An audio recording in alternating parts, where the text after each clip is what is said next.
Hello students, यह मेरा दूसरा वीडियो है द इंचकेप रॉक पर। आइए मैं इस वीडियो में आपको स्टैंजास का मीनिंग बताती हूँ। बहुत सारे शब्दों को मैंने अंडरलाइन किया है, मैं उनका मीनिंग भी आपको बताऊंगी। चलिए पहला स्टैंजा करते हैं। No stir in the air, no stir in the sea, the ship was still as she could be. Her sails from heaven received no motion.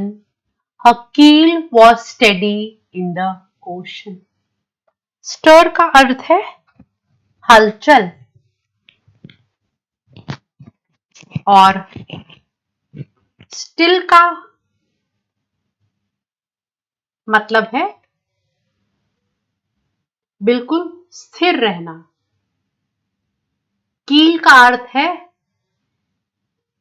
पेंदा अर्थात लकड़ी का पेंदा जो जहाज को सपोर्ट देता है।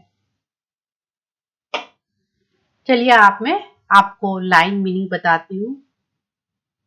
हवा में कोई हलचल नहीं था, उसी तरह समुद्र में भी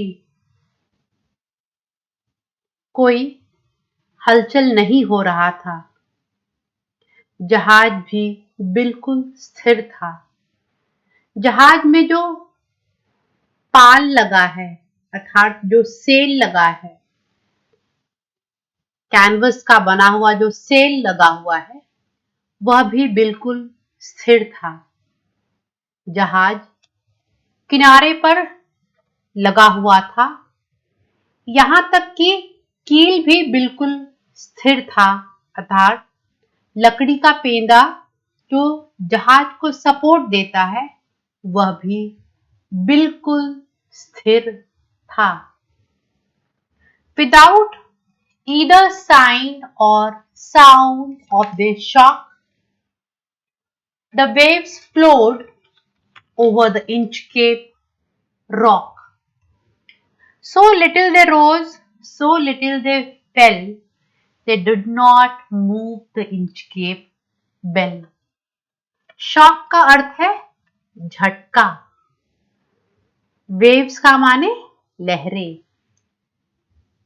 लहरें बड़ी धीमी गति से चल रही थी, चढ़ती थी और उतरती थी। लहरों ने भी घंटे को नहीं हिलाया। लहरें इंचकेप रॉक को पार करते हुए चली गईं, परंतु घंटे की आवाज नहीं सुनाई दी। लहरों की गति काफी धीमी थी, परंतु वो काफी ऊंची नहीं उठी। इसी वजह से सबों को इंचकेप रॉक दिख रहा था। The abbot of Aberbrothock had placed that bell on the Inchcape rock on a buoy in the storm. It floated and swung, and over the waves its warning rung. Abbot of Aberbrothock जो नाविकों को बचाना चाहते थे, उन्होंने Inchcape rock पर घंटा बांध दिया था। घंटा बॉय पर लगा हुआ था। जब आंधी आती थी तो वह तैरते रहता था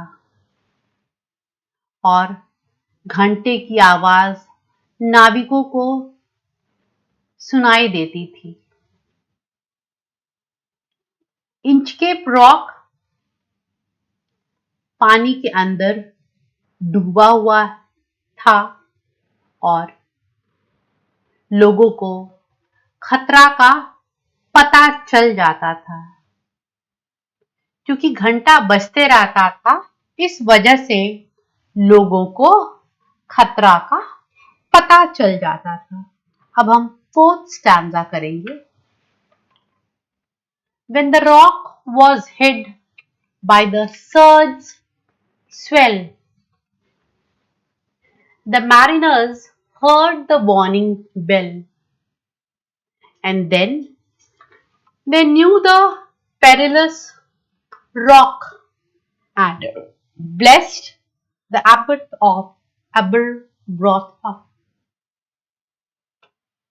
सर्ज स्वेल मार्क का अर्थ है पानी की उछाल।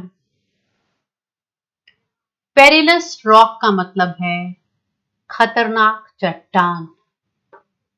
जब पानी का उछाल काफी बढ़ जाता था आंधी की वजह से, तब नाविकों को उस चेतावनी वाले घंटे की आवाज बार बार सुनाई देती थी और उन्हें उस छुपे हुए खतरनाक इंचकेप रॉक के बारे में पता चल जाता था। उन्हें यह मालूम पड़ जाता था कि यहाँ पर इंचकेप रॉक है।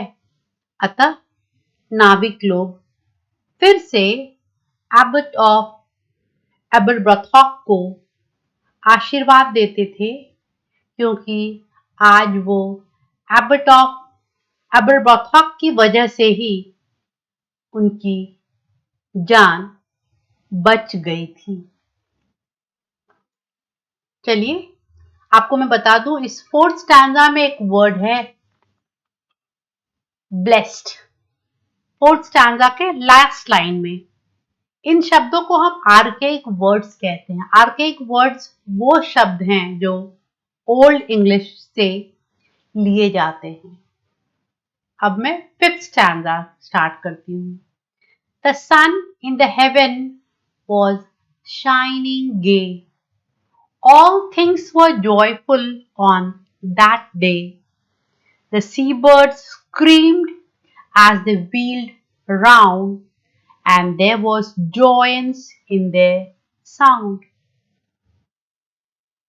Wheeled around means जो चारों ओर आपके घूमते रहते हैं।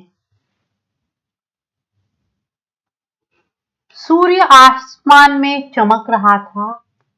हर कोई उस दिन काफी खुश था। सीबर्ड भी समुद्र के ऊपर मंडरा रहे थे और अपनी खुशी जाहिर कर रहे थे, और उन पक्षियों की आवाज में भी खुशी झलक रहा था। सारे जीव जंतु काफी खुश थे। आपको मैं बता दूं, फिफ्थ स्टैंजा के सेकंड लाइन में वर्ड है, फोर्थ लाइन में वर्ड है जॉयंस। यह भी ओल्ड इंग्लिश से लिया गया है। जॉयंस का मतलब है जॉयस, काफी खुश होना। इसे भी आर्केइक वर्ड कहते हैं। अब मैं सिक्स्थ स्टैंजा करने जा रही हूँ।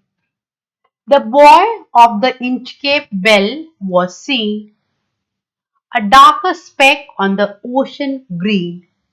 Sir Ralph the rover walked his deck and fixed his eye on the dark speck.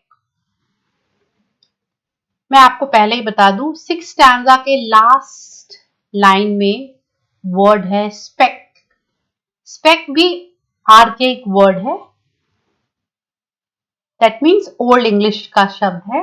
इसका अर्थ है डॉट। अब चलिए लाइन मीनिंग देखते हैं। वह घंटा सर रैल्फ को दिख गया। वह एक छोटा काला सा धब्बा सा था। उस समुद्र में सर रैल्फ जहाज के डेक पर चले गए और उस काले धब्बे पर उन्होंने अपना ध्यान केंद्रित कर दिया। Thank you, students.